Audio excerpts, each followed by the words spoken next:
shift a little bit. We've never done this before, but we have a guest who, while perfectly capable of stand up, does not do it. But you might have seen her on the internet doing very funny things, but also very important things. So, Kate, aka the girl with the microphone, how are you? Hey, I'm good. This is so fun. I've been having such a great time just listening to everybody. So thank you for having me on. My pleasure. I wanted to have you here because you are a comedian in some ways. I don't know that you would identify as such, but I think you've carved out a really specific niche online to use humor to do something pretty interesting and important. So, I would love you to introduce yourself and talk about what you do the way you identify it. Yeah, so I'm Kate, aka the girl with the microphone.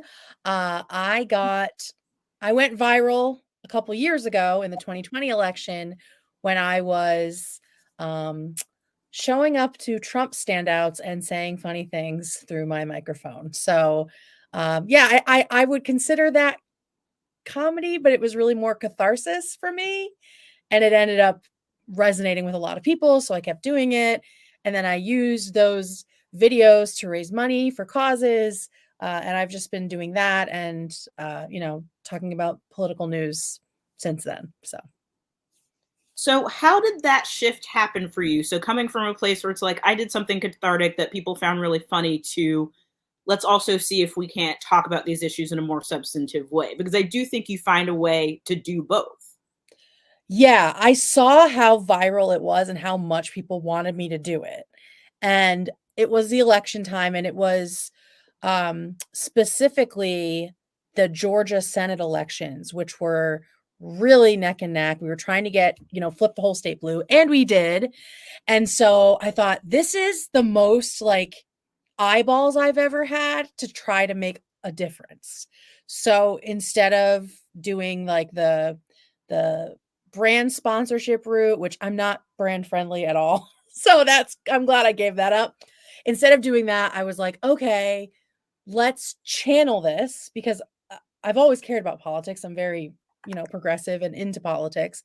And I just wanted to be able to use that attention to actually do something good and to make people feel good at a time when everything was bad. Everything was very bad in 2020, if you remember.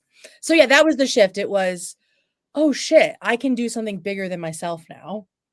And so we did. What are you really proud of from that first run?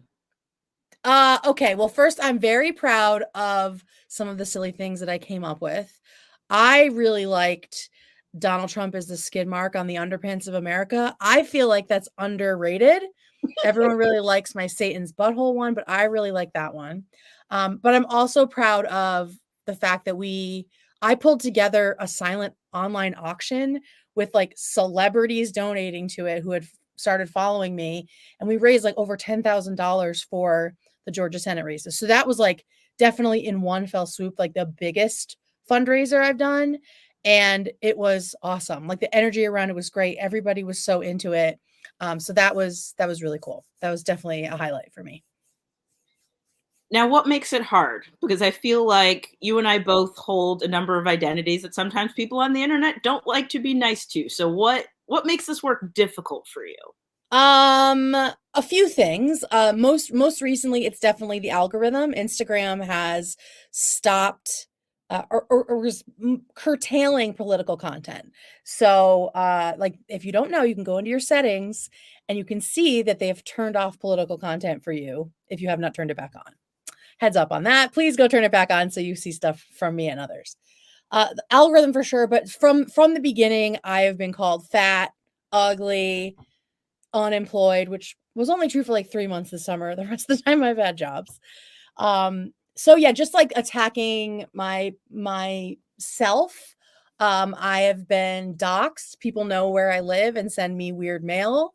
That's it so far. Just the mail, which is a relief. So yeah, like those like invasions of my personal self have definitely been the hardest thing. There was some like really specific scary stuff that's been said to me that I don't even repeat because it was so creepy. There was a high school girl in Georgia that told me, well, I'll say this one. A high school girl in Georgia wanted to chop me up into little pieces and throw me in the woods. So we had to get like her school resource officer. Oh my God. That was cool. I also had to talk to the Department of Homeland Security because a girl reached out to me on TikTok who was being trafficked by her father. Wow. So it gets weird. It gets weird because everyone can access you. I didn't really get a follow-up on that story. Like the Department of Homeland Security guy just like thanked me and like we had a couple conversations, but I followed up to try to find out like who she was and where she is, but Mhm. no dice on that. This was a couple years ago. So yeah. Yeah. So, in light of the fact that absolutely wild things like that can happen and do happen, Yeah. what keeps you doing it? It's interesting you're asking this now because I am sort of in slash coming out of like a period of why am I doing this and is it all pointless? Which I think happens to everyone, you know, creative burnout. Everybody on this call probably understands that. Um, it's definitely the people who have, you know, been around in my community since the beginning who just needed a laugh and they always tell me like how important that was for them. So I'm trying to keep going for them, you know, to keep people's spirits up in a time when everything is really terrible. And it is now just like it was in 2020 and it doesn't seem like it's going to get better anytime soon. So I think this is what I'm meant to be doing right now. So I'm going to keep going. Do you have a favorite of the videos or things that you've done? Oh god. Okay. So I love the Satan's butthole video because I tricked everybody. Everybody at the Trump thing thought I was with them and they were like cheering. And then when they realized what was happening, they just all looked so like their little signs came down. They were so dejected. We And that trusted you. yeah, we just trusted you, random girl who rolled up on us with a microphone. So that was probably a big highlight. And also for the last year, I've been doing a show on YouTube that I really love and have been having a really good time with. So that's definitely another fave for me. What's it called so people can watch it? It's called The Broadcast Live. Get it? Because I'm abroad. It's currently going through a bit of an identity crisis. I'm trying to figure out what format I want to do next, but there's a whole year of shows up on YouTube right now. So go check it out if you would like to. All right. And my last question before we get into the food questions. Um, what would you like to see? Like, we're about a month out from the election, and as someone who's wanted to not only act in her own way, but encourage other people to act, what would you like to see people do in this last month? Check your voter registration because they are purging everybody in a lot of states. They are even if you voted in like the primaries, people are checking their registration and seeing that they've been purged from the voter rolls. So please, please, please check that. Almost every state, I think, is their voting deadline is October. So please make sure you check that. Find out where your polling location is because they'll change that on you too. And donate to Senate campaigns. We have 10 Republican senators who are up for reelection. And if you want anything fixed, we need more people in the Senate because we cannot beat a filibuster right now. So if we want to fix the Supreme Court, if we want to put Roe v. Wade back in, any big things we want or need to do, we can't do it with just having Democrats for president. So make sure you donate to Senate campaigns and vote all the way down the ballot. Wonderful. What's your hot take on food? Listen, first of all, I am very upset by some of these hot takes. I'm like yelling at the screen while I was listening to these. Like the only pickle is the little baby ones. Excuse me. What about a sweet heat? Sweet and spicy? Get out of here. Okay, my hot take, since it's, you know, 'tis the season, is that apple spiced things are better than pumpkin spice things. Okay. I like an apple spice. I like an apple cider donut, apple cider in general, better than pumpkin spice things. But also, Do not let men make you feel like a basic bitch for enjoying pumpkin spice. I honestly agree with both sides of this because Kate and I have talked at length about the degree to which I believe pumpkin to be overrated, especially at the expense of cranberries profile, which is a superior fall flavor. That's right. But also, yeah, it's been made into like this thing where it's like, oh, well, if women enjoy it, then we need to like put it down. No, enjoy whatever you. We have so little joy. Like, let us fucking have this. It's not hurting anybody. Yeah, and when we start making fun of fucking IPAs,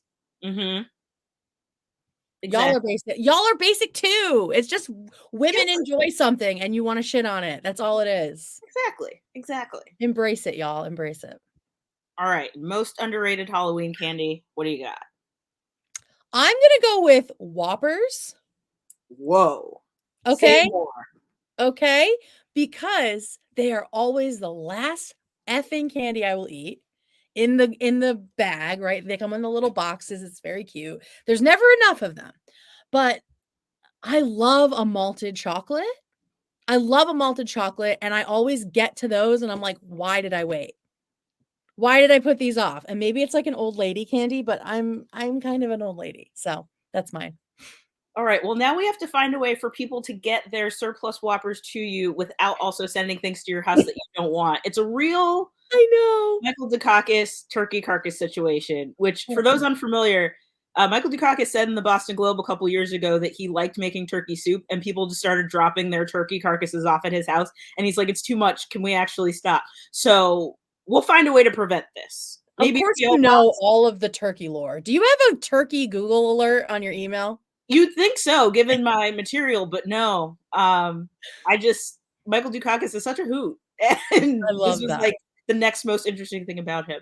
All right, so people can find you Instagram Girl with a Microphone, TikTok as well? Everywhere, Instagram, TikTok, and YouTube at the girl with a microphone. Like I said, I have been doing a weekly show on YouTube. It might become more than weekly. It's live stream. And I talk about the news and other things that I find interesting. So Wonderful. There it is. Thank you so much for being here. Thank you for having me. It's been great and great to meet everybody else. You guys are doing amazing. All right. Have a great night. Bye.